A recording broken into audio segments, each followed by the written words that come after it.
प्रावधान रखा गया है। सब स्वागत करना चाहिए, इसको किसी को आपत्ति होने का कोई जरूरत नहीं है। उसके बाद सर मैं थोड़ा सा इसको विस्तार करके बताना चाहता हूं।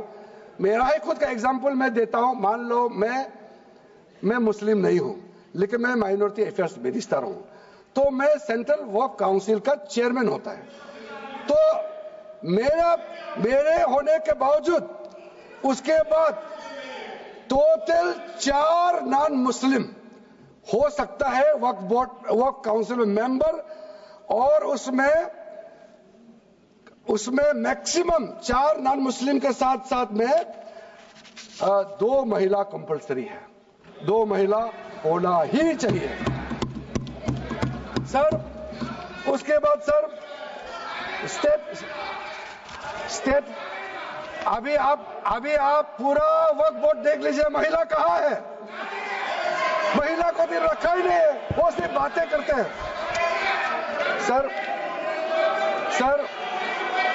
22 सर मैं स्पेसिफिक बताना चाहता हूं।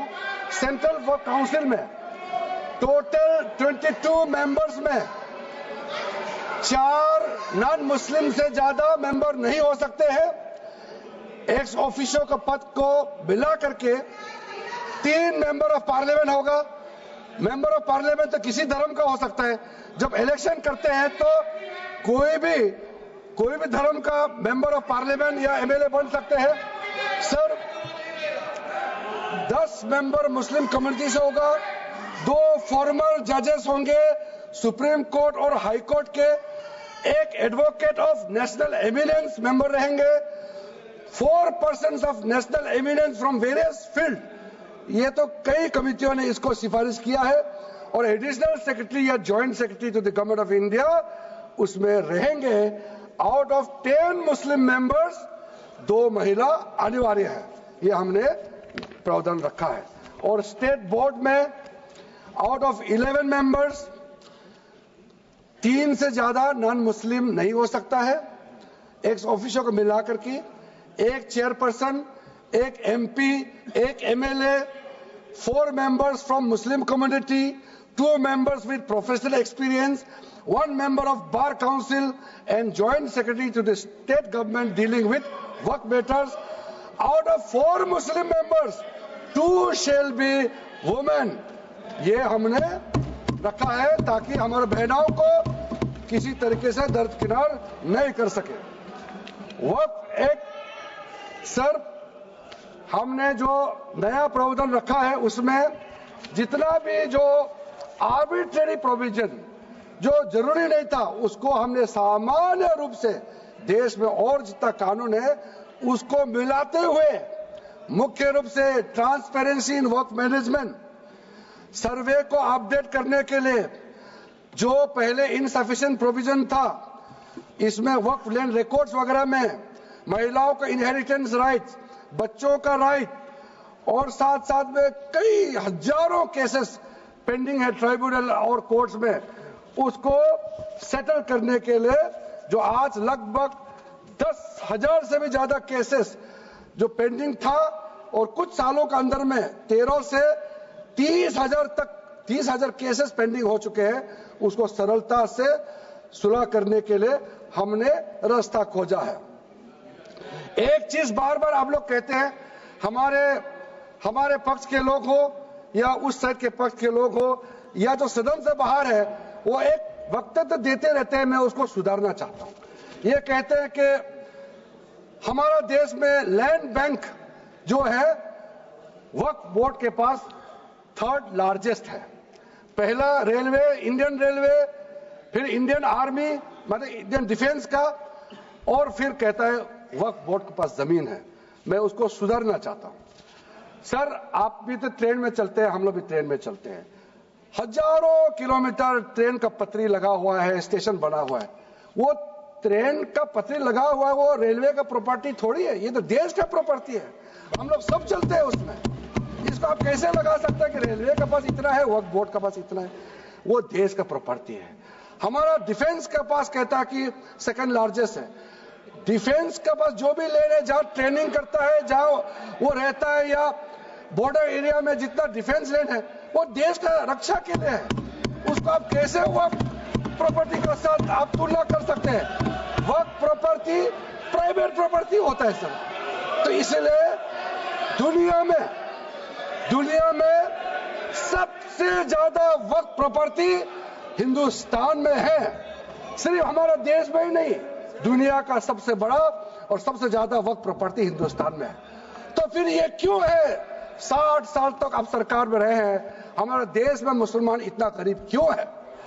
जब दुनिया का सबसे ज्यादा वक्फ प्रॉपर्टी हमारा देश में है, तो हमारा गरीब मुसलमानों का पढ़ाई के लिए, मेडिकल ट्रीटमेंट के लिए, स्किलिंग के लिए, इनकम जनरेशन के लिए क्यों काम नहीं हुआ आज तक? बताइए।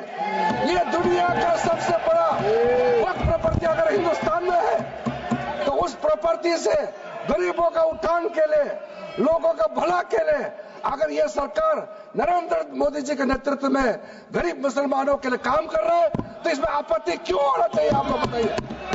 इसलिए सर, इसको धर्म जाति से बाहर उतर करके सबको सीधा अपना दिल से पूछ करके आप सोच के देखिए कि आप जो लोग आज इस बिल को विरोध कर रहा है, आज 1 साल 2 साल नहीं, सदियों तक हमारा देश उसको याद रखेगा कौन इस बिल को समर्थन कर रहा है, कौन इस बिल को विरोध कर रहा है।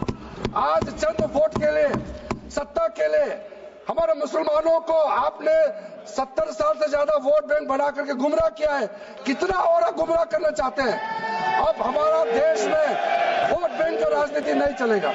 इसलिए मैं कहना चाहता हूं, जब हमारा देश में इतना वक्फ प्रॉपर्टी है, तो इसको हम बेकार में पड़ा रहने नहीं दिया जा सकता है।